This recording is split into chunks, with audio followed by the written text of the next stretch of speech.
आइए सत्र का आरंभ एक बार ओम चैंटिंग और 3 बार शांति मंत्र से करते हैं।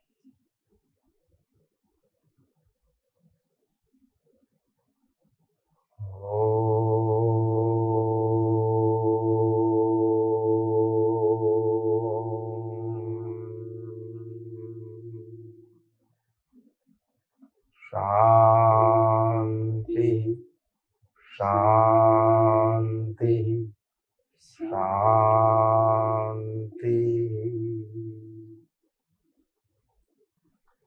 योग फॉर हेल्दी स्पाइन जिस विषय पर हम लोग बात कर रहे हैं, जब भी योग विषय का नाम आता है, योग शब्द आता है, तो हमारे मनोमस्तिष्क में बहुत से योग की प्रैक्टिसेस आने लगती है।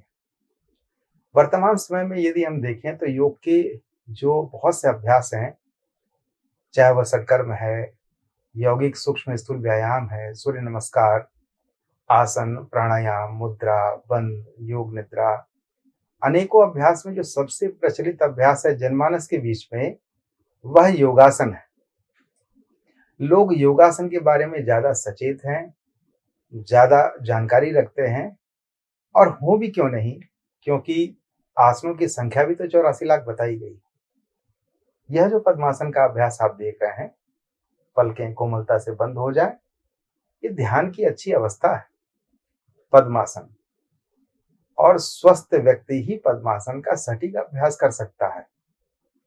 यदि रीढ़ की हड्डी में कोई विकार हो और विशेष रूप से रीढ़ की हड्डी के निचले हिस्से जिसे लोअर स्पाइन कहते हैं, क्योंकि रीढ़ की हड्डी का अपना अलग अलग कॉलम है, अलग अलग हिस्सा है। पूरी रीढ़ की हड्डी को यदि देखें तो मुख्य रूप से 3 या 4 हिस्से में बटी हुई है। जो प्रारंभिक गर्दन का हिस्सा है, जिसे हम सर्वाइकल रीजन कहते हैं, उससे नीचे जो पीठ का हिस्सा है, रीढ़ की हड्डी का वह हिस्सा थोरेसिक रीजन होता है। कमर के हिस्से में जो रीढ़ की हड्डी का हिस्सा आता है, उसे हम लंबर रीजन कहते हैं और उसके नीचे टेल बोन तक का जो हिस्सा, उसे सैक्रल रीजन कहते हैं।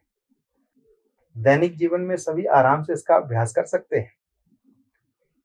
ऊर्ध्वासन, दोनों हाथ की उंगलियां आपस में ग्रिप कर लें, हथेली पलटते हुए बड़े इत्मीनान से धीरे धीरे हाथ को सामने, ताकि कोहनी सीधी हो और धीरे धीरे हाथ ऊपर।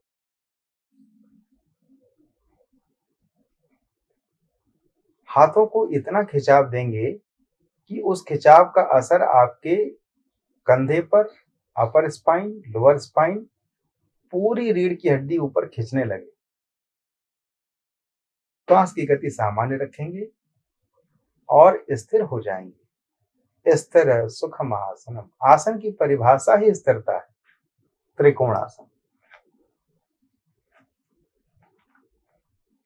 पैर के पंजे पैरेलल हों, धीरे धीरे हाथ को ऐसे भी कर सकते हैं झुकते हुए, या एक हाथ को पहले खींच करके भी करना अच्छा उपयोग होता है। खूब खिंचाव, रीढ़ की हड्डी जब ज्यादा खिंच जाए तब दूसरी ओर झुकना आरंभ करेंगे।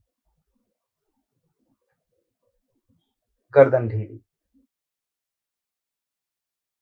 कई बार जो अभ्यासी हैं और विशेष रूप से जो बच्चे हैं, वो ज्यादा फ्लेक्सिबल होते हैं, बहुत कठिन आसनों का प्रदर्शन करते हैं। तो योग में विशेष रूप से कहावत है कि देखा दाखी करिए योग, छीदे तन और बाढ़े रोग। देख दाख के अभ्यास नहीं करना है, स्वयं की सामर्थ्य और गुरु निर्देश में ही अभ्यास करें। अति प्रयास ठीक नहीं। ये त्रिकोण आसन जो आप देख रहे हैं, यह बड़ा लाभकारी है रीढ़ की हड्डी के एक स्पेसिफिक डायमेंशन को स्वस्थ रखने के लिए।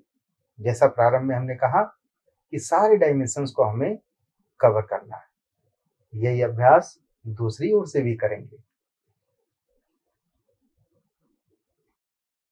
आसनों के अभ्यास करते समय शरीर के दाएं और बाएं दोनों अंगों के संतुलन का अभ्यास है। संपूर्ण योग वस्तुतः संतुलन का अभ्यास है। आसन भी उसी प्रकार का अभ्यास है। कहने का तात्पर्य यह है कि यदि आप दाहिनी ओर से कोई एक आसन विशेष करते हैं, तो बाईं ओर से भी उस आसन के संतुलन के लिए अभ्यास करना ही चाहिए। गर्दन और ढीली हो जाए, खिंचाव रीढ़ की हड्डी पर स्पष्ट रूप से अनुभव होने लगता है। धीरे धीरे वापस आए। आसन में रुकने की सामर्थ्य आपकी क्षमता के हिसाब से, बड़ी सरलता से। रीढ़ की हड्डी को स्वस्थ रखने के लिए जो अभ्यास अभी आप देख रहे हैं, जो अभ्यास संदीप कर रहे हैं, वह अभ्यास बहुत ही सरल है, अनुकरणीय है, आसानी से किए जा सकते हैं, जिसमें गलत होने की संभावना भी कम है। सधे तो योग, अन्यथा जीवन भर का रोग। अभ्यास सटीक सीखें, गुरु निर्देश में सीखें, गुरु परंपरा है।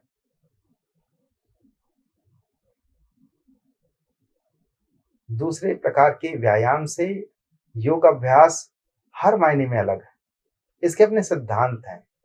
उन सिद्धांतों का अनुपालन करते हुए अभ्यास करने से यह योग का अभ्यास बनता है। जैसे आसन के बारे में, स्थिर होना, शरीर का एक लंबे समय तक निश्चित स्थिति में स्थिर होना, यह प्राथमिक गुण है। स्थिर सुखमासनम, सुख का अनुभूति।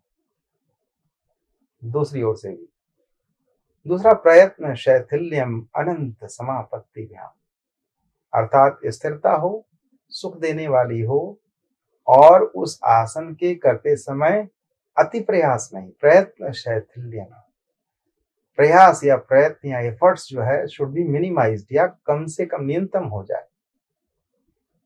और मन की स्थिति भी कैसी हो, अनंत में। यहां अनंत का तात्पर्य प्रारंभिक स्थिति में शरीर अथवा मन लगाना चाहिए। पूरी स्पाइन ट्विस्ट हो, spine straight at the same time twist करना है। जिस प्रकार से कपड़ा निचोड़ते हैं धोने के बाद, सुखाने के पहले, ठीक वैसे ही पूरी स्पाइन को एक निश्चित डायरेक्शन में धीरे धीरे ट्विस्ट करना है। यदि याद हो, सभी के साथ ही इस प्रकार की होती है बातें कि कई बार कमर को जैसे ट्विस्ट करते हैं तो पट पट की कुछ आवाज आती है।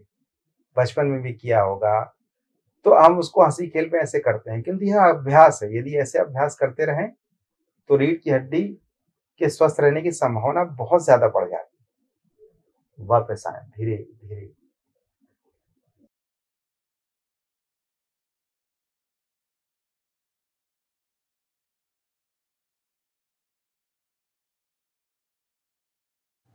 To watch full video and more deep practice of yoga, download Yogpath app now.